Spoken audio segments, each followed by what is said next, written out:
Hey guys, I just wanted to introduce our new laser to the stable at ERAZE, which is a Quanta YouLaser. Pretty special laser, wanted this guy for a long time. It's a hybrid. Hybrid meaning that it's got two wavelengths in the one device rather than just a standard CO2. So two wavelengths, got a 1540 nanometer, which is a erbium, and then we've got a CO2 wavelength.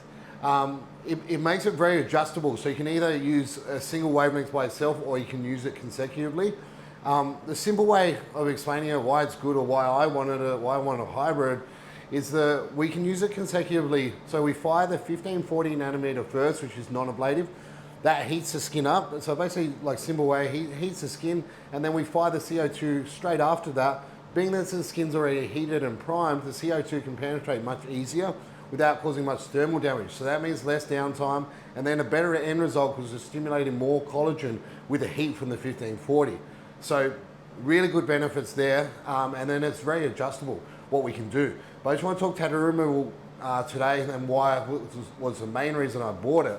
I've always been a big fan of using multiple devices for tattoo removal.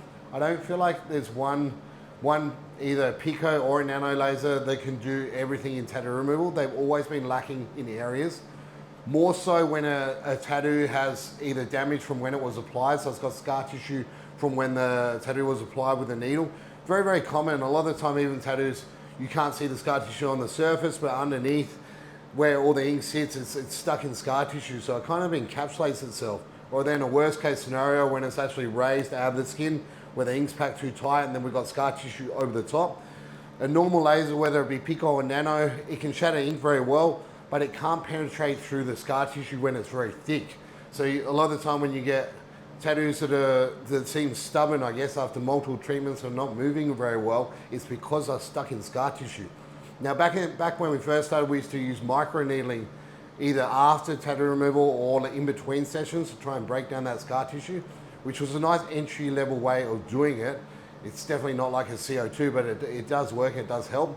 And then from there, we went on to fractional lasers, which are like a handpiece. So still using the standard 1064 wavelengths, whether it's Pico or Nano, same thing. It's basically changing the beam and it runs through this handpiece and it will change it into like micro channels. So lots of little tiny beams rather than one beam. Now that can help a little bit with, it's not really scar remodeling, but it can help a little bit with scar tissue. You start to stimulate some collagen, you break up ink a little bit deeper sometimes with those. Sometimes they can help release a little bit of heat as well. But they've never been like what a CO2 can do. So I've always wanted to get my hands on a CO2. And we've had this guy for about 8 weeks now. And in that 8 weeks, I've already seen some amazing results. Tattoos that were fairly scarred or raised are starting to smooth out and sink back to the surface. And then we're actually starting to release ink that was stuck in those scar tissues. So it's pretty crazy what we're seeing. Then the other aspect of it, it releases heat. So the CO2 actually creates a microchannel in the skin, not like one of these lasers. They're not creating a proper microchannel, they're just breaking the skin. The microchannel allows the heat to escape.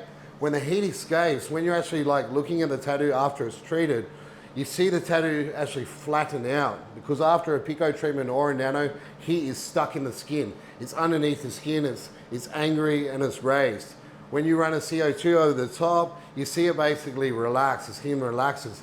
Customer actually, or client actually feels the heat escape and it feels better. The next day it heals much nicer because it's starting to create like a collagen stimulation, there's no heat.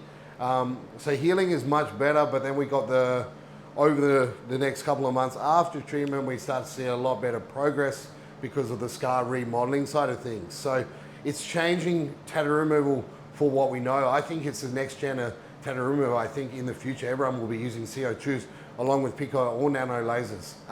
But we're pretty excited to be one of the first links in Australia to bring it in. And it's definitely showing really good results. Like I said, it's only been 8 weeks, so I can't show you before and after just yet, but over time we'll be able to sort of show you them. But I just thought I'd introduce it, and we are offering this service with all of our tattoo removal. So we run a Pico first, then we run a CO2. I've created a lot more work for myself because it basically takes the same amount of time to run a Pico over it and then use a CO2 over the top. So it's a lot more work, but skin-wise, your skin is going to be smoother, nicer, brighter. Your tattoos are going to fade better. So everything's 100% better with a CO2. So I'm willing to put in the extra time to get us the best possible fades, and I think it's just, like I said, they're going to be the way of the future. Thanks, guys.